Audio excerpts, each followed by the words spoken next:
Good morning friends. आज हम एक क्वेरी क्लाइंट के ऊपर थोड़ा डिस्कशन करेंगे। क्लाइंट बोल रहे हैं कि सर मार्केट तो अभी हाई पे आ गया, ऑल टाइम हाई पे है और निफ्टी भी ऑल टाइम हाई पे है, तो फिर अभी ये स्टेज पे एसआईपी करनी चाहिए क्या? तो आंसर है यस। एसआईपी ये कंसेप्ट, ये कंसिस्टेंसी और लॉन्ग टर्म व्यू का कंसेप्ट है। एसआईपी आपको करनी चाहिए, मार्केट हाई हो या लो हो, उससे कोई फर्क नहीं पड़ता। सिर्फ आपका विजन जो है वो लॉन्ग टर्म होना चाहिए। अभी आप देखोगे कि मार्केट हाई पे है या हम बोलेंगे कि निफ्टी हाई पे है, तो निफ्टी में सिर्फ 50 स्टॉक्स आते हैं या सेंसेक्स में 30 स्टॉक्स आते हैं, तो उसमें एक तेजी बनी है इसलिए वो हाई पे चले गए। या बैंक निफ्टी में 50 बैंक निफ्टी जो है उसमें वो बैंक निफ्टी आती है तो वो उसमें तेजी हुई है।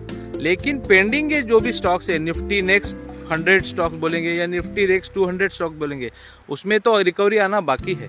मिड कैप हो गया, स्मॉल कैप हो गया, ये भी धीरे धीरे करके रिकवर हो गए।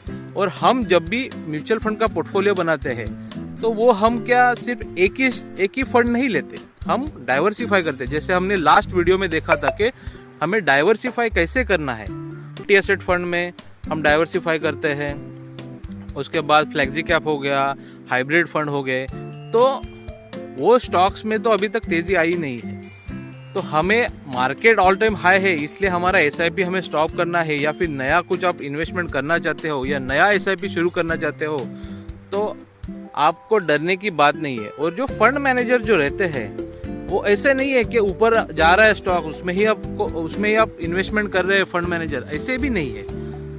फंड मैनेजर के पास रिसर्च टीम रहता है और वो लो पी के स्टॉक्स ढूंढते रहते हैं। तो ऐसे नहीं है कि एचडीएफसी ले लिया तो एचडीएफसी अगर या रिलायंस ले लिया, टीसीएस ले लिया, जब हायर वैल्यू के स्टॉक्स ले लिए तो वो ऊपर जा रहे हैं तो ऊपर के रेट पे वो इन्वेस्टमेंट कर रहे हैं, ऐसे नहीं है।